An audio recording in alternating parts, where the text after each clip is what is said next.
What's going on? Welcome back to another episode of Can of Heaven. As always, I apologize for any noises in the background in advance and anything of that nature. And in today's episode, I want to apologize for not uploading the past week, but I had the flu and I really couldn't even get out of bed. It was pretty bad, so I apologize for not uploading, but that is why.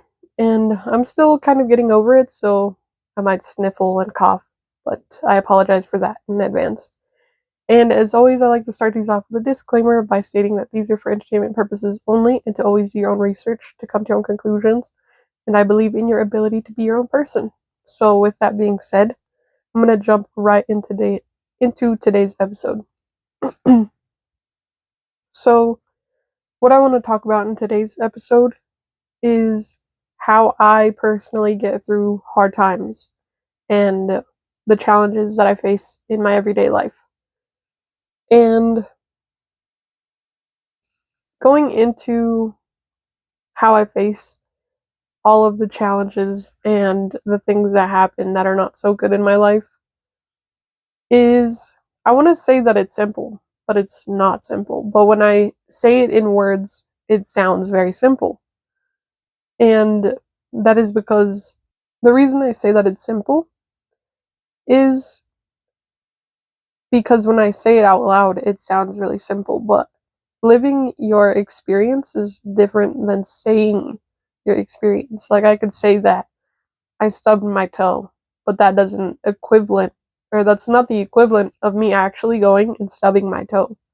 So I'm gonna put it into words while I describe to the best of my ability, how I felt in those moments and what I was experiencing psychologically in those moments, and just do my best to describe in extreme detail how I moved through those moments and what I was feeling in those moments. So, for hardships in general, I try to learn something from what I'm experiencing in those moments. Like, for example, when I didn't get a full ride scholarship right out of high school, I was panicking and I was freaking out because I was like, what am I going to do with my life if I don't go to college? I'm going to have to struggle a lot. And I know because my mom and dad were minimum wage workers and they struggled a lot. So, how I got through that, and that may not seem like a big deal, but when you live in a household where you make below average money, or if you don't make salary, then you're basically living for the paycheck. And it's really hard to experience that type of living just because I don't want to have to struggle or worry about where my next paycheck is going to come from, or have to worry about going to work when I feel like this, or, worrying about getting fired and what I'm going to do for my health insurance and my dental insurance and my visual insurance. So for me, that was something that was really huge, and I worried a lot about it because as a kid, growing up in a very poor household, I never wanted to face the same struggles that my parents did. But unfortunately, that wasn't as simple for me just because I grew up in a very poor area. And that meant that the schools were not the greatest. And I was never someone who paid attention in school because my child self never registered that school would lead me to go to college. And so I wasn't really worried about doing good in school until it was basically the end. And I had nothing to do, I had nowhere to go. And that set me in a spiral of thinking about how much I've messed up and how much I should have taken school seriously and how much I messed up for not taking it seriously. And it put me into panic. It put me into this fight or flight. It put me into this state of fear that I can't even describe. I was so worried about where I'm going to go, what I'm going to do. Am I going to succeed in life? Am I going to fail? Am I just going to be like my family and not do anything and not have a name for myself and not have degrees. And so for me, that set me into a little panic mode. And I was like, okay, what am I going to do? And then I ended up going to Job Corps, which was a good choice for me because I was never somebody who did good in school because I couldn't even focus. And I always felt like I couldn't learn because I was never taught how to learn. And when you go to a technical or a trade school, they don't sit there and teach you lesson for lesson what you need to know. They sit down and they put you at a desk and they say, okay, this is the curriculum, you need to learn it. And then when you're ready, I'll put you and I'll set you up so that you can take the test that certifies you. And because I never learned how to learn, and I was not disciplined at all in any sense of school, especially because it was self-paced, I was like, oh, okay, I'm just going to take my time and I'm just going to do whatever I want to do. And that ended up fucking me over even more. And so how I got through that was probably one of the biggest regrets that I had ever faced before in my life because I didn't worry about what was going to happen next. I didn't worry because I'm somebody who's super mellow and I don't worry about what's going to happen next. And that was one of the biggest regrets that I had ever. And because I was facing that regret at a really young age, I was facing that regret at 19, 20 years old. I was like, damn, like I really messed up. I don't know what to do. I guess I should just go back to college and just take the student loan debts that, you know, everybody faces, even the people who do really well in school. And I just didn't end up doing that because a lot of people were discouraging me to go back to school to get into student loan debt because the majority of people who go into college and who study their field come out and they don't necessarily like what they studied. And a lot of people were putting things in my head saying like, well, what happens if you go to school and you don't like it? You're just going to be in more debt because I'm somebody who's very versatile and I change my mind a lot. And I am not somebody who's going to just do this one thing and forget about the rest of the things that I want to do. And then I came to this point in my life where I was like, okay, well, everything is a choice, right? I chose to not do well in school because I chose to not face the consequences of what I was doing.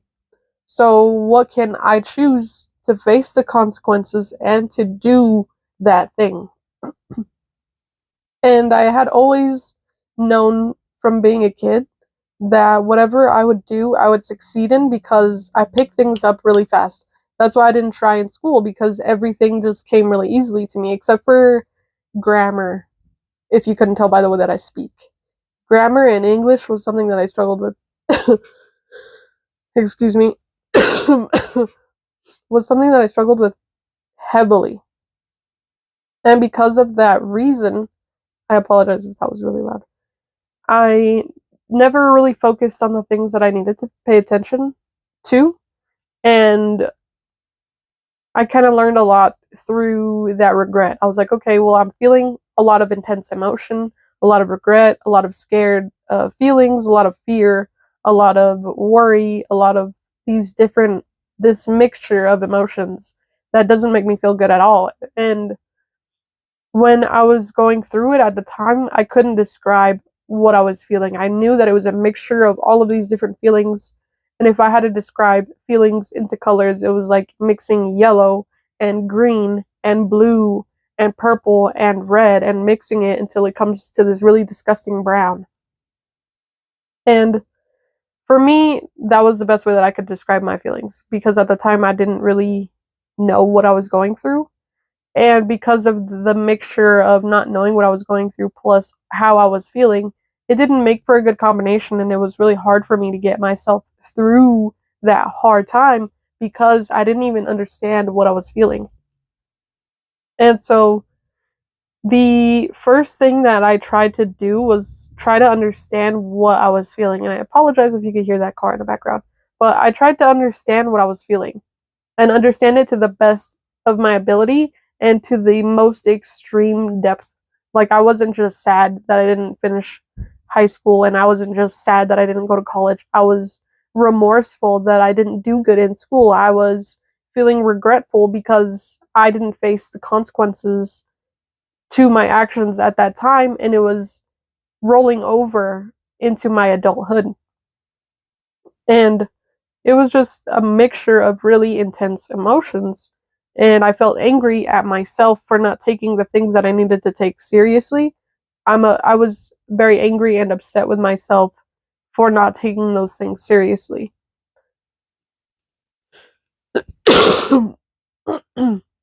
sorry about sorry about how loud that is, but then I came to this point where I was like, okay, I understand how I'm feeling, but how am I going to move past this? How am I going to take this and learn from this? Because it's the only thing I can do. I was feeling very, very, very upset and very remorseful and very regretful because I couldn't go back to change time. I couldn't go back in time with all the things that I know now and go back and fix it and never do it.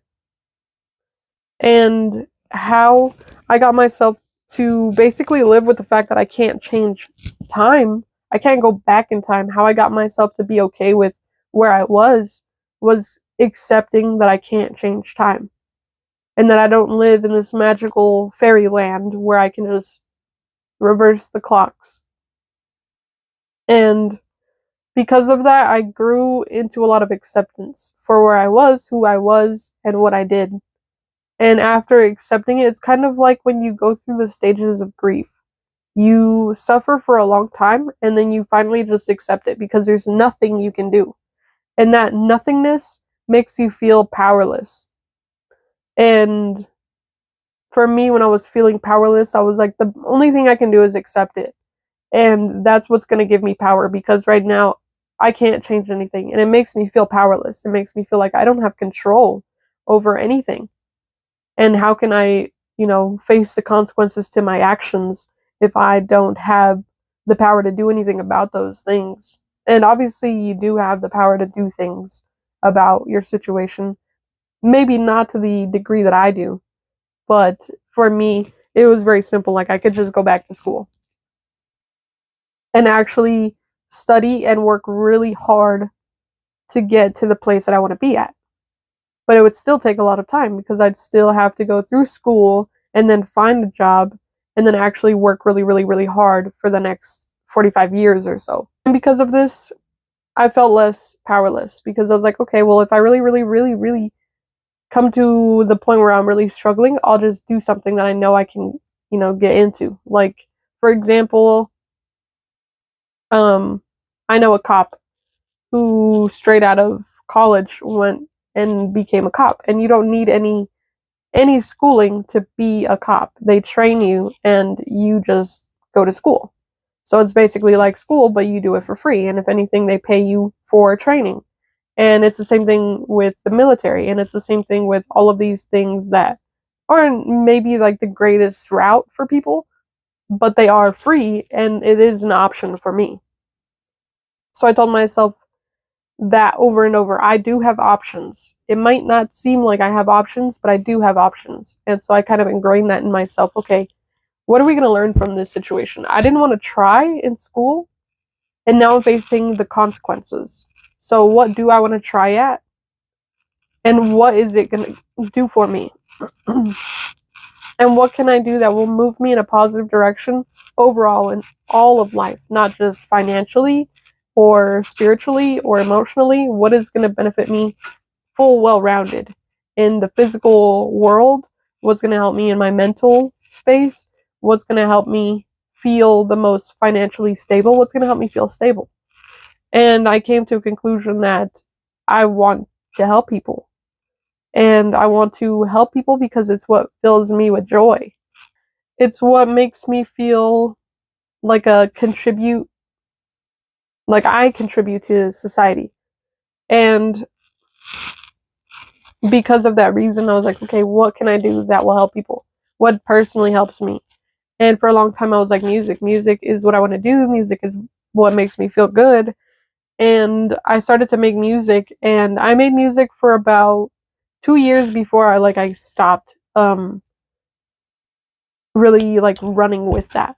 And the reason for that was because I felt like I was absolutely a failure because I'm somebody who struggles to keep up with the beat. Like I'm Blueface or something, and I have very little rhythm. So that made me feel even worse about chasing this goal that I had, even though this goal seemed so far out of reach.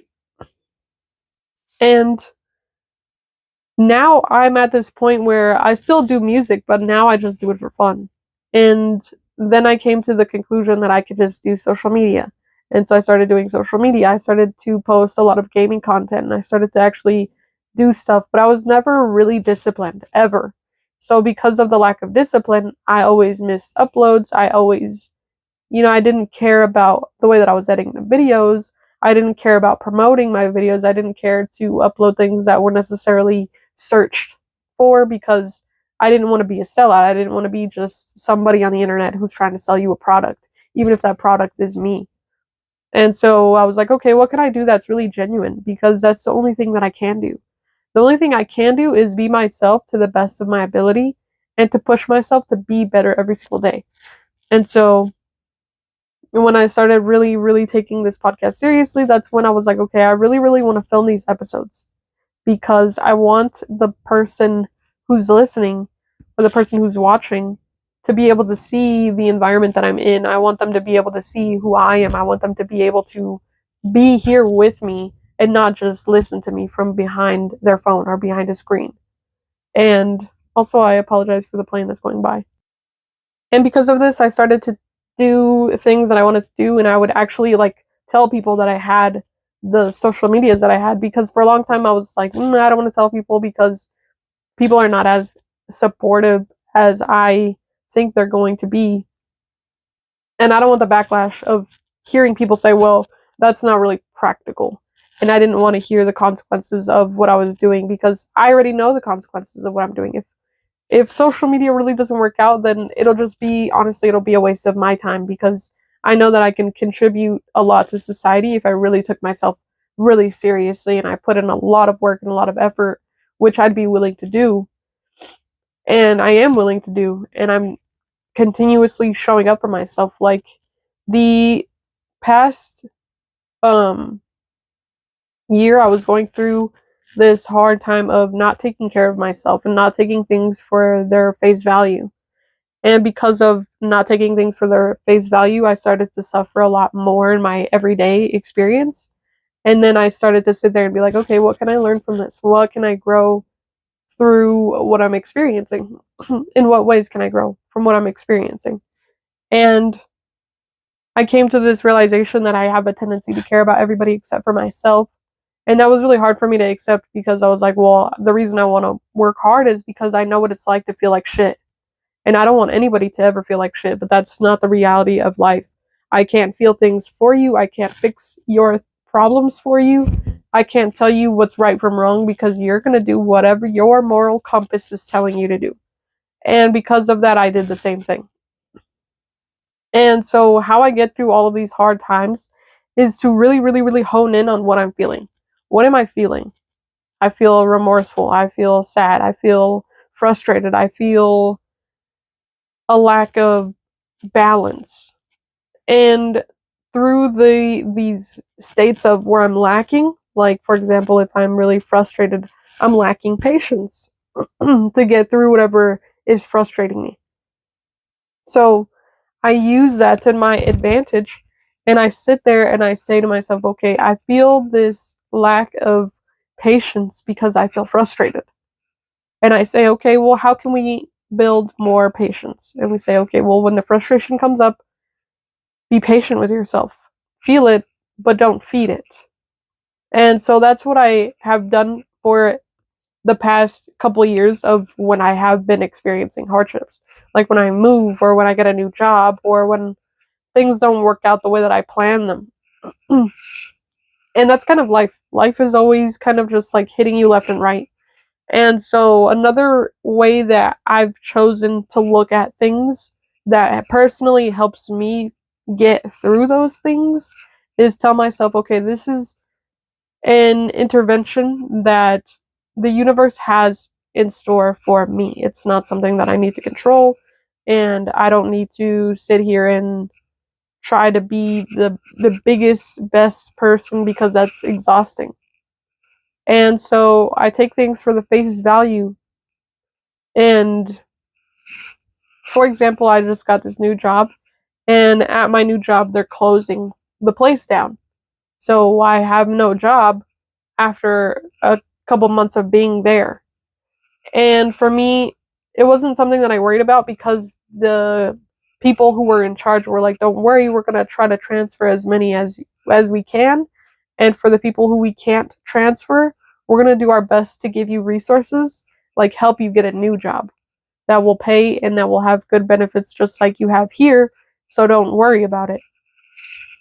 And normally, people would be panicking. If you're in my shoes and you just got a job and it turns out that the company is going bankrupt or they're selling the company or something of that nature where it's just closing, then of course you would be panicking.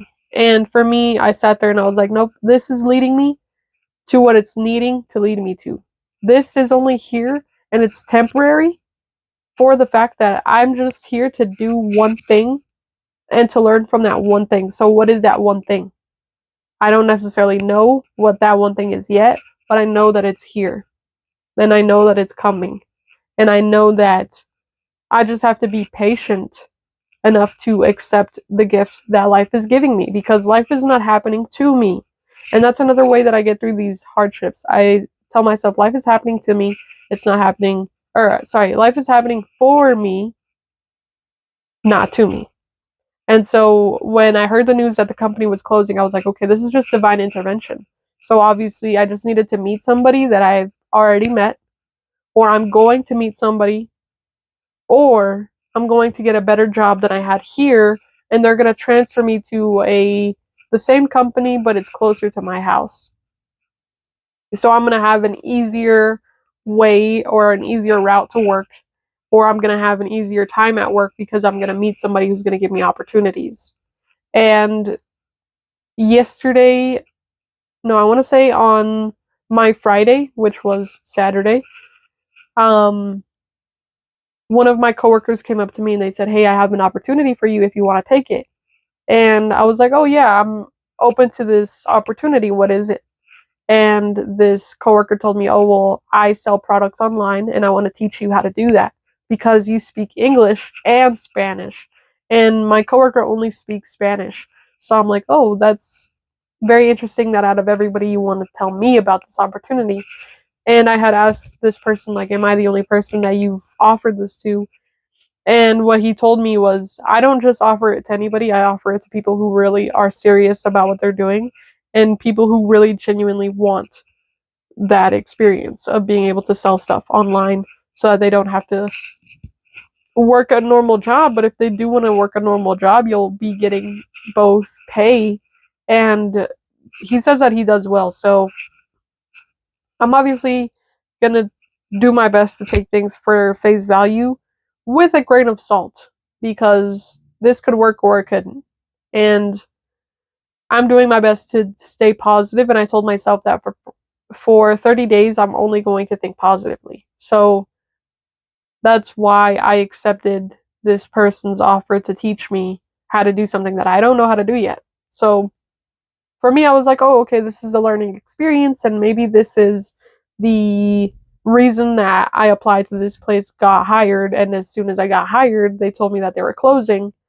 And maybe this is the divine intervention that I was getting. Maybe this is like a business partner that the world has brought me. And maybe it's not. Maybe it's just this is an option that I have, but maybe they'll transfer me to somewhere that's closer to my house and maybe I'll get a promotion. So I'll be somewhere that's a lot easier and somewhere where I have to work less hours or, something that will make my life a little bit easier. And because of that way of thinking, I'm not really worried about what's going to happen in the next couple months or so. Because I know that right now I have a job and I know that the people that I'm working for are taking care of their employees, and if they're not, then by all means I have the ability to either, sue or do something that's kind of dramatic but will help me because I need to worry about myself. I don't need to worry about what the company would worry about because they're already facing the things that they're facing. And I don't have to worry about, oh, I'm not the HR person, basically. Like, I don't have to worry about where everybody else is going to go and what they're going to do and whether or not they're worried about what they're going to do after. Because we all have our own individual problems, and I need to worry about mine before I can worry about anybody else's. And so I'm at this point where I'm like, okay, I'm not scared of the hardship that I'm currently facing, which is that I'm going to not have a job in a couple months. So instead of worrying about what I'm going to do in those couple months, right now I'm just doing my best to save, and I'm doing my best to create opportunities for myself. Like, I've been talking to the HR person and telling them that I want to transfer to a hotel that's closer to where I live because I work at a hotel. And this person's like, okay, come to me at this day, at this time, and we can talk about this more, and we can look into ways that we can transfer you to a place that's closer. That is providing me with more comfort than worry, and I didn't have worries to begin with because I didn't allow myself to worry about those things. And so how I move through these hardships of life is facing the fact and the fear that life is always going to be beating you down. And it's not beating you down for the sake of making you weak and vulnerable. It's breaking you down so that you come back better, you come back stronger, and so that you know more. Life is always teaching you something as long as you're listening. And so I don't sit here and feel bad for myself. That's another thing that hardships will make you do. They'll make you feel bad for yourself. And I'm not ever going to sit there and just feel bad for myself because I don't gain anything from just sitting there and taking the beating. I don't gain muscle from sitting here and not doing anything about my physical features, or by not physically getting up to go for a run or go for a jog or to go to the gym. So because of that, I'm always moving forward. I'm always progressing. And because I know that the hardships are there to teach you something, I learn more in my hard times than I do by not giving into the feelings that I'm having. And of course, you have to feel those feelings. Like, if I was worried about where I was going to go after, I would genuinely be worried. And this is, by no means do I want to spiritually bypass what I'm feeling, because that's the point of being alive. Being alive is an experience that you only get to live once. I only get to be Jackie this one time. So whatever she's feeling, authentically, I'm going to feel that. And if she's feeling pain, then that's what we're going to feel. But at one point, I say, it's okay. And you're going to be okay. And it's kind of like self-soothing. When you were a baby and you used to cry and your mom or your dad wouldn't go get you, you had to self-soothe because that's the only thing that you could do. And I've taught myself a lot about self-soothing. And it doesn't have to be this weird experience of you being like, it's okay, it's okay, it's okay to yourself. Because I know that a lot of people, they don't feel comfortable with that because they're not used to accepting and receiving love and affection and stuff like that. But for me, I am somebody who is affectionate. So when I'm worried or when I'm in a state of fear or panic or sadness, I sit there and I'm like, it's okay. And I physically will, hold myself and be like, you know what? Life happens, but we don't have it all figured out. And that's not our job. We're not here to figure everything out. And it's okay to not know. And it's okay to worry about these things. But what are we going to do now? And we don't have to have a plan right here, right now. But what we can do is take care of ourselves so that when we have some sort of opportunity arise, we're not shutting it out because we're scared of it. Because we're scared that it'll just be the same experience. I'm not just going to never apply to another job because I'm scared that it's going to close as soon as I get hired. And for the majority of us, that's what we do. We tend to learn through our mistakes or through our failures that aren't really our own failures. You know what I mean? Like, it's not, our job is not to succeed in every single thing that we do. Because if life was that simple, everybody would be successful and everybody would have their shit together. And I am not somebody who has my shit together. So I'm not going to sit here and play pretend and try to have my shit together when that is not the case. And when I don't know the best route or the best option or the answer to things. I don't sit there and try to beat it out of myself. I don't sit there and think about it and think about it and think about it and think about it, because that doesn't do anything about it. I allow life to happen because it's happening for me, not to me. And because I have that understanding that life is happening for me and not to me, I get through things a lot quicker, and I have this ability to comfort myself and say, you know what? Something good is going to come from this. Even if nothing good comes from this, I know that something is going to lead me to another place, because life is a revolving thing and it doesn't ever stop. And because life doesn't ever stop, it means that the opportunities that I have in life, it means that the doors that are constantly opening and closing are always going to be there. So it's not something that I have to worry about. And I don't have to worry about a bunch of things at once. And the only thing that I do have to worry about is how I'm feeling right now, to take care of myself so I can move forward. And so how I get myself through difficult times is to take care of myself so that I can push forward, so I can push and pull myself out of any low place that I feel I'm at. If I feel sad because of something that's happening, then I sit there and I tell myself, it's okay to feel sad. Why do you feel sad? Tell me why. And what can we do to make you feel better? And it's not about feeling better, but it's about, okay, sometimes you just need somebody to be there for you. Like if you feel sad or worried, the only thing that you can really do is just sit there and be with your favorite person or be with yourself if you're, really good at taking care of yourself, and be like, okay, well, what do you need right now? Do you just want me to sit here with you? Or what will make you feel like we're doing something productive about this particular problem? Like if I sat with myself and I was really worried about where I'm going to go after my work closes, I'd sit there and I'd apply to new jobs if that was something that made me feel better.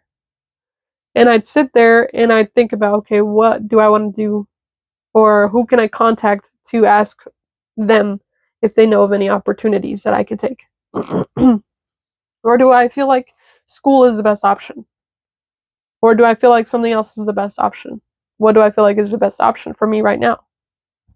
And what do I feel like will be the best thing that I can do for myself? What can I learn from the situation, and how can I apply it to the next step of my life? Like, for example, if I was really worried about work and getting a new job, what can I do? What have I learned?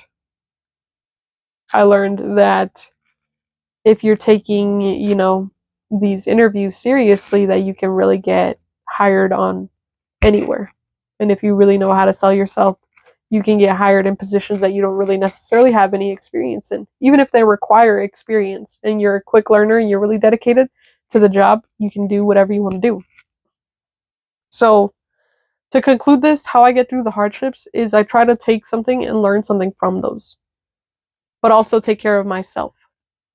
And taking care of myself is the first thing that I need to do. If I feel bad or sad or something of that nature, I sit there and I feel it until there's nothing left to feel. Until I feel like, okay, you know what, the situation's bad, but it's not that bad. I'm okay. And I'm gonna be okay. And I think that's all that I have for this episode, just because it's a little bit long and I don't want it to be over the top long. So, with that being said, thanks for tuning in and tapping into A Can of Heaven. As always, I upload Mondays and Fridays at 8 p.m. Mountain Time, and I apologize for not uploading last week. I was just really sick with the flu, so, I really couldn't do anything. I did not feel good at all. I couldn't even move. Like, I couldn't even get out of bed. It was awful. So, with that being said, thanks for tuning in and tapping into A Can of Heaven, and I'll see you in the next one. Peace.